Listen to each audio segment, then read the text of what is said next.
Thank you both. I suppose on the water on this table, I don't know if there's an issue or something.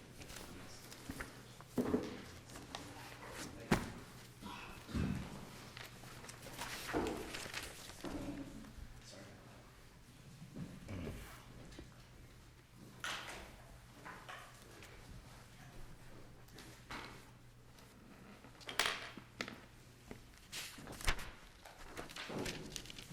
Next case is RRY Inc. and the Guardian of Dremel. Is it pronounced Dremel or Dremel? Dremel, thank you.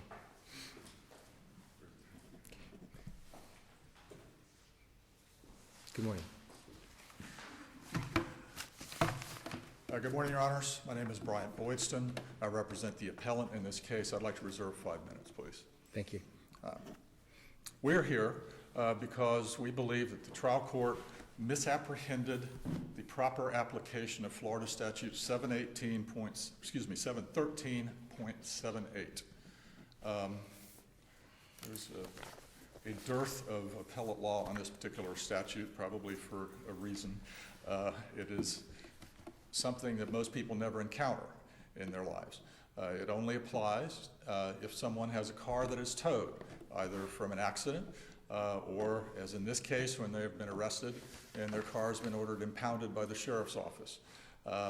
The record in this case is that there was a stipulation of facts presented to the judge regarding the events that occurred in this case and the statute in question.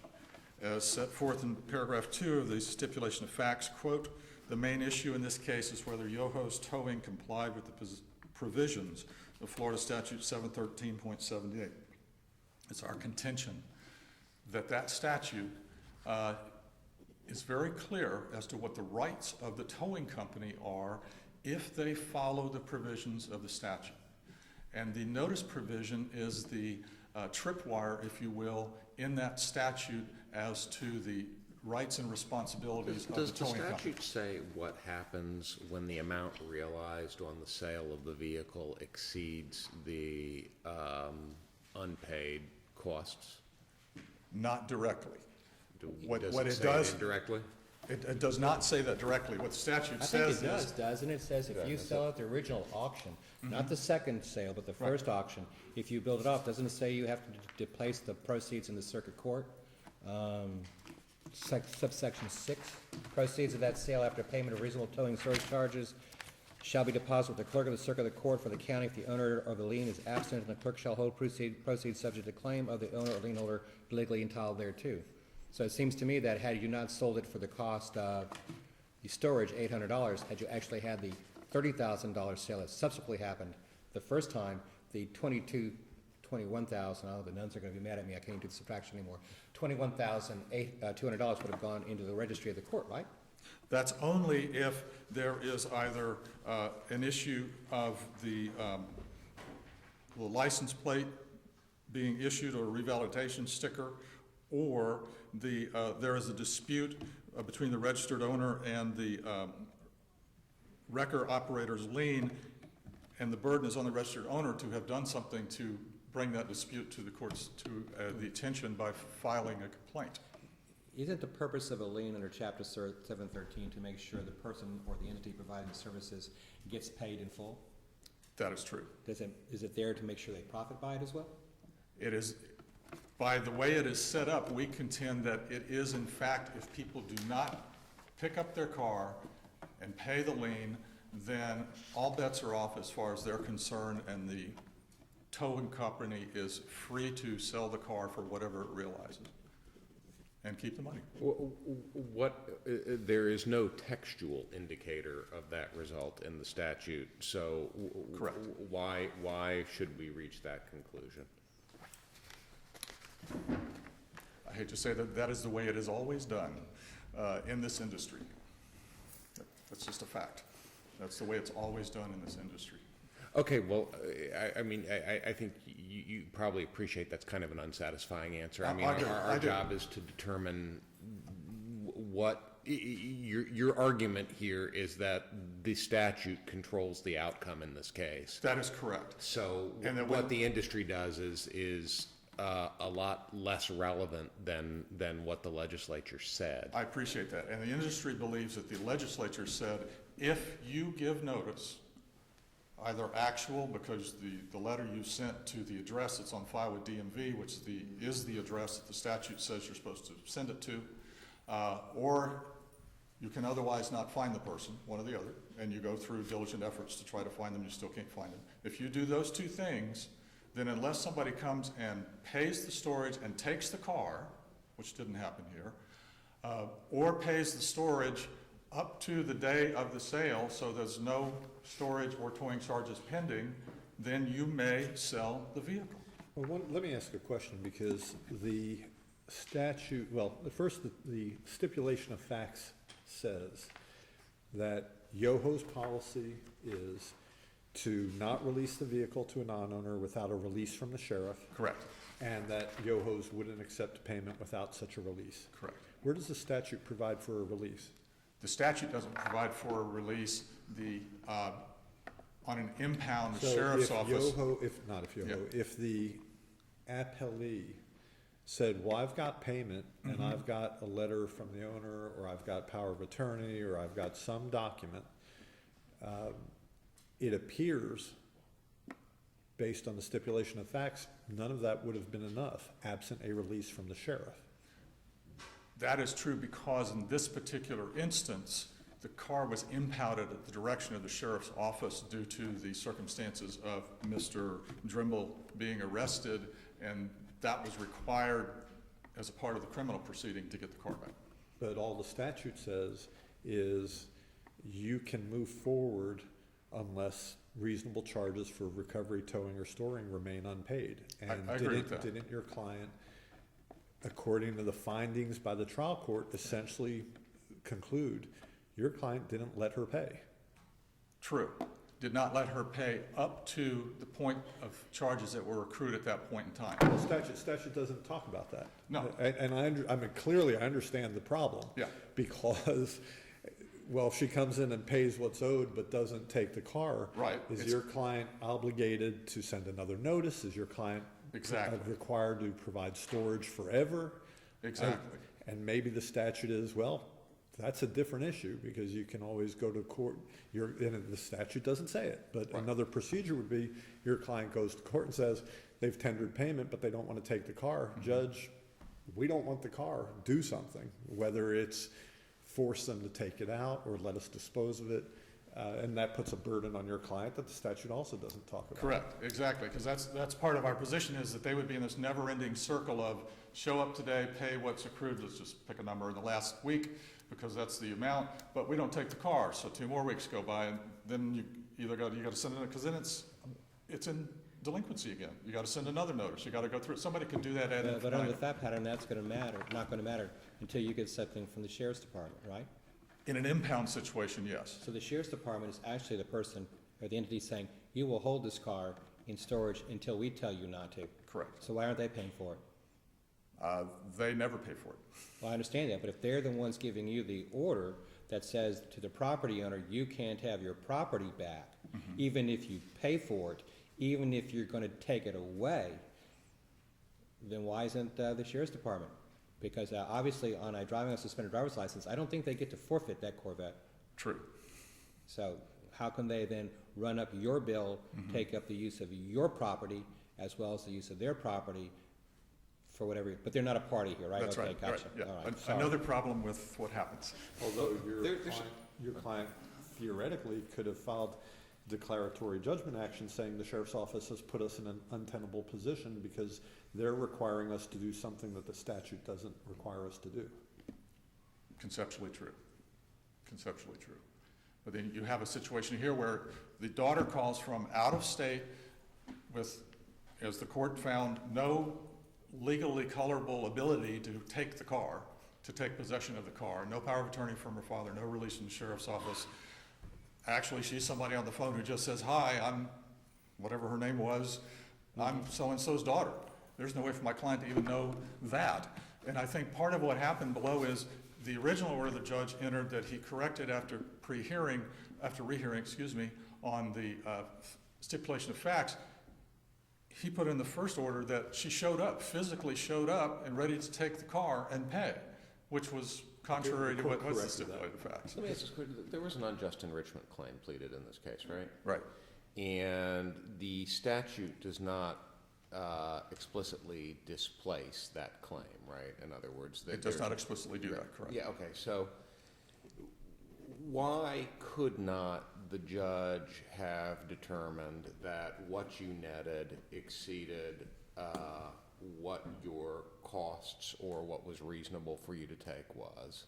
And under the circumstances stipulated to, namely that your client had knowledge that there was another claimant out there, that the value of the vehicle was way more than what the actual fees were, why couldn't the trial judge, what statutory reason is there that the trial judge couldn't have given an award on that theory?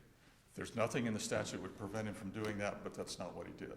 I understand that's not what he did, Yeah. but that was just my question. Yeah. And really, unless you have another question, that's our straightforward point. Well, We I followed actually the have one other statute. question, I'm sorry. because maybe, at least to me, it may be an elephant in the room, which is, we've got a complaint, we've got an answer that is largely without knowledge, therefore denied. Correct. We have a set of stipulated facts, no pretrial briefs or anything like that. And we have a motion for rehearing that's really about what does the stipulation say the discussions were between the daughter and the employee of Yoho's. I mean, how in that kind of configuration of the case are we to determine whether anything you're talking about with us here today was actually raised with the trial judge? The part of the record is the hearing notebook, is what it was entitled, June 30, 2014. That contained not only the stipulation of facts, but various exhibits, the towing ticket when the car originally came in, the search on DMV for the owner of the vehicle, and copies of case law that was argued to the judge, the 3 cases that between the 2 of us we could find that actually deal with the statute. Those are all part of the record. And the motion for rehearing also said at the end of it that the overall finding of the court was against the manifest weight of the evidence. So it was on more than just those 2 points being contrary to what the 2 specific stipulated facts were. But you agree that the best, or not the best, but an interpretation of the trial court's order is, to me it seems like, the statute provides a narrow opportunity for a towing company to sell a vehicle. Right. And if the opportunity and the requirements to fulfill that opportunity are not strictly or very closely met, then there may be some other remedies that the parties have, Right. but you can't sell the car. I think that's true. I agree with that. I have nothing further. Thank you. Thank you.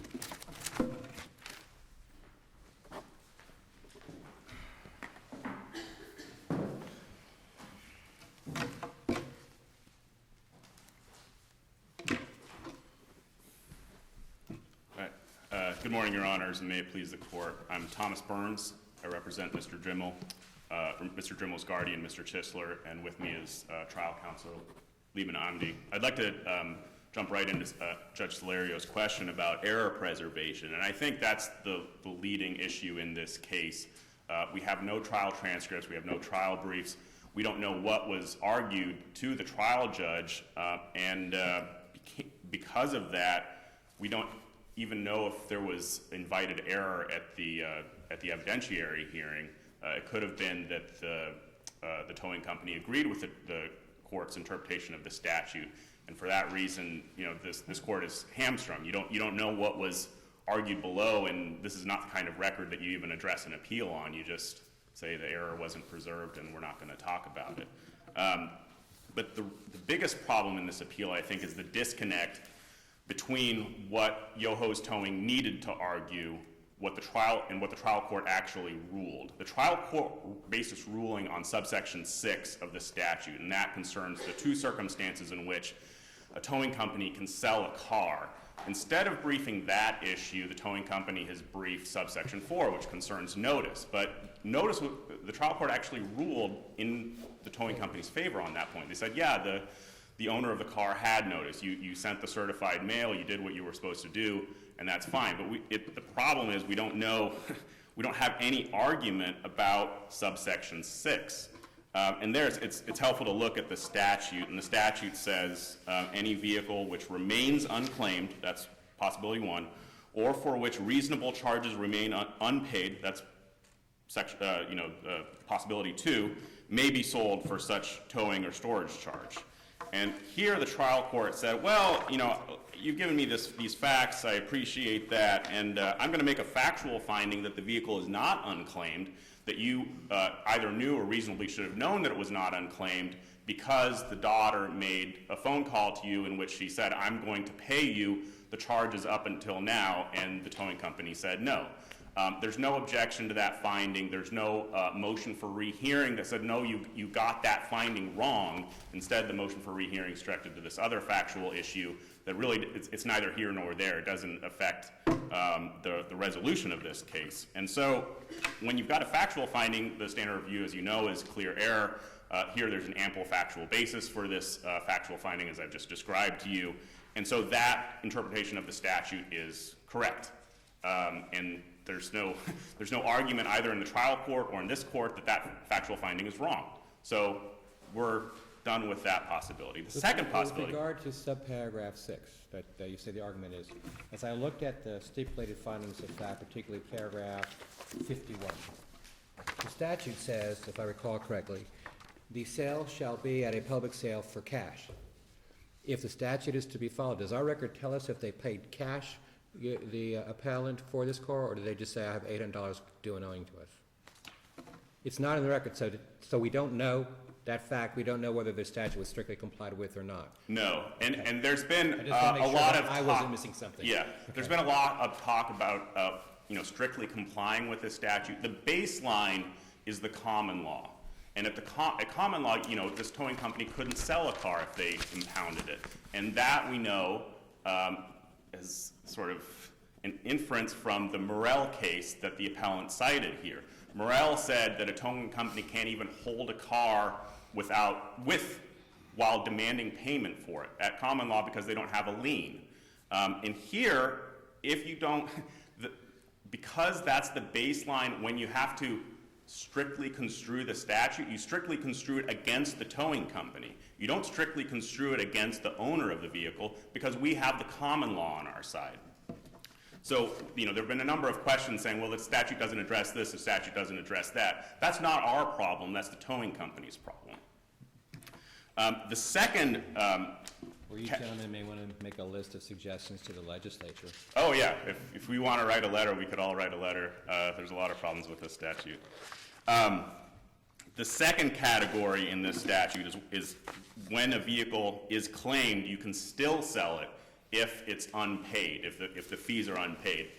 And here, the trial court said, well, you can't say it's unpaid because there was an offer made to pay the fees, and you just refused that. So I'm concluding that I'm making a factual finding, again, that there was a tender of payment for the charges then due, which Yoho's Towing refused to accept.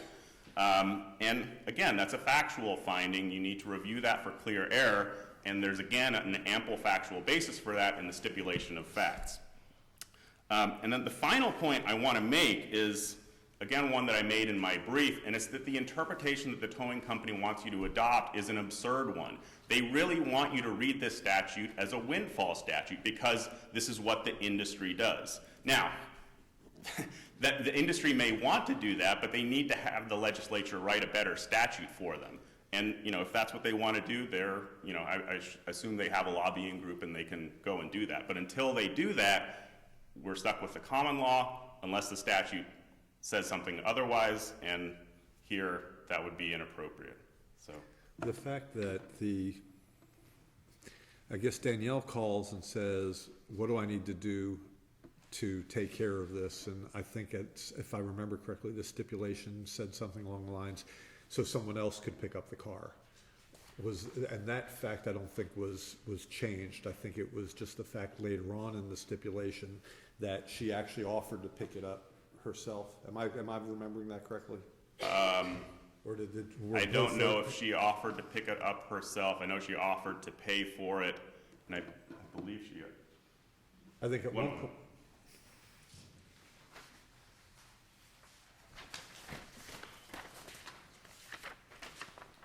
I believe what she said is that because Paragraph Mr. Drimmel 31 was. suggests that, according to stipulated facts, that arrangements could be made so that someone else could pick up the Corvette.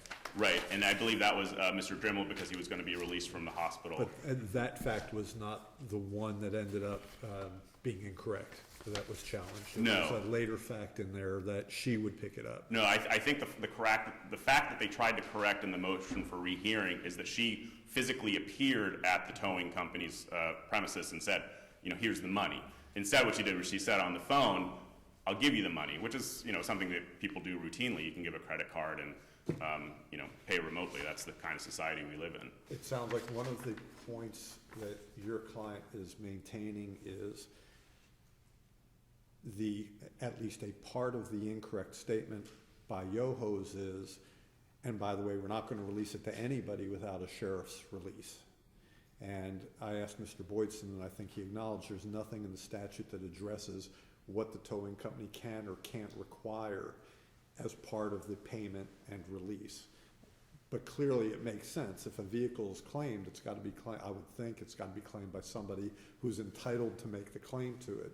So what's a towing company supposed to do? Do they accept payment for storage up to date, but they're obligated to keep the car there?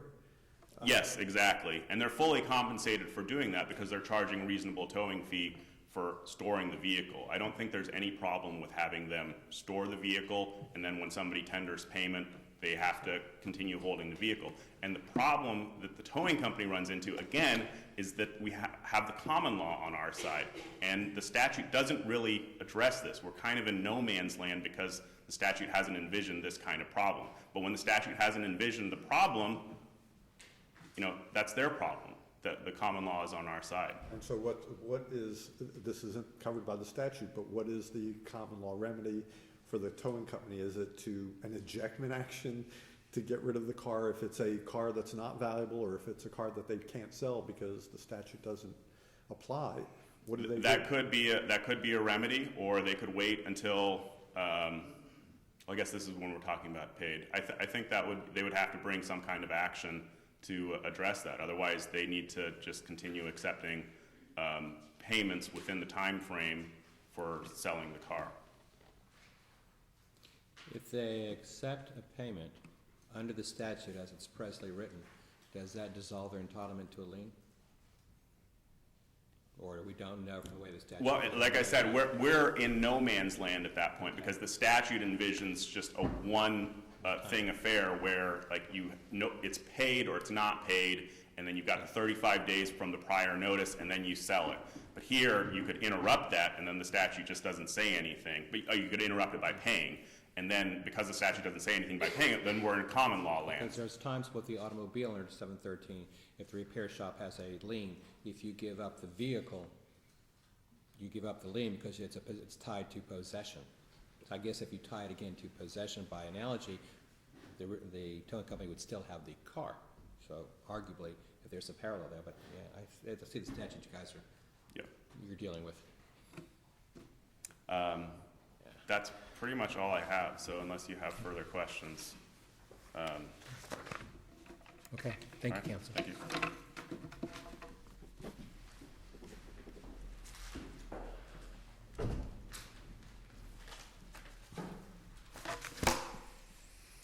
Very briefly. To address the one issue that came up earlier about your question as to shouldn't the excess proceeds have been placed into the registry of the court. That's if they did the original operation, not this the operation, if I understand the statute.